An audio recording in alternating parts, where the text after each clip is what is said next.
The gingerbread family comes with two designs, a single layer and a double layer. Also two variations of text and the numbers from 25 or 24. Once you've cut your version, it's very important that you sand it. Sand the inner sides of the ornament and the wheel on both sides. Don't sand the middle piece. My sander is battery operated from Ryobi and I use grit 240. Assembling is super easy. Just glue the inner parts to the back of the ornament, use the wheel to align it, and if you will, you can use a stapler.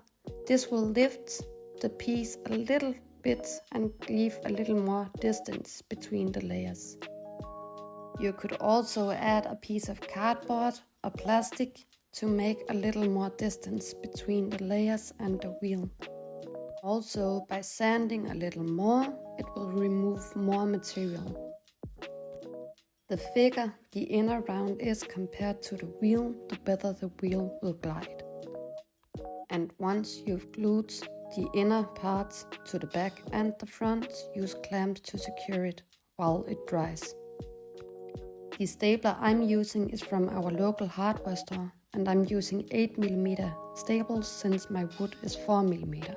You don't want staples that are longer than the wood you're stapling. Make sure that your countdown ornament is completely dry before removing the clamps. Once you've removed the clamps, you give the lever a nice turnaround to make it slide. I'll let these guys dry and start painting. I'm using watercolor from our local supermarket. My kids also use these, and I'm using acrylic paint pens and metallic paint pens from Amazon. I find painting with watercolors really easy, and that's why I prefer to use it. You should paint with whatever you like to work with the best, and I'll show you how to paint the single layer and the layered gingerbreads. The layered gingerbreads is a bit trickier because the parts are very small, so you might have to use a tweezer to attach them. I'm only painting the cookie with watercolor, and I'm using acrylic paint pens to the details and layering.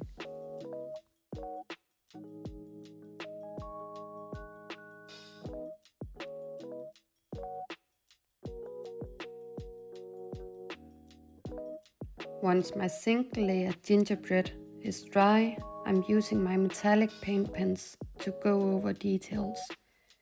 If I mess up, I can always use my watercolor and go in and add a little bit of color.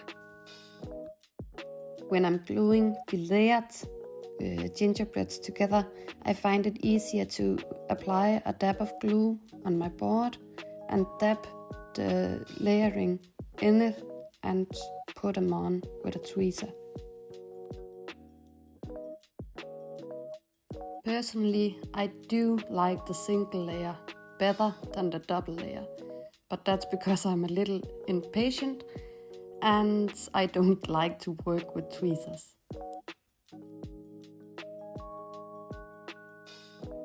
But that's pretty much it, and once your ornament is dry, give the lever a good turn and glue your layering on top of it.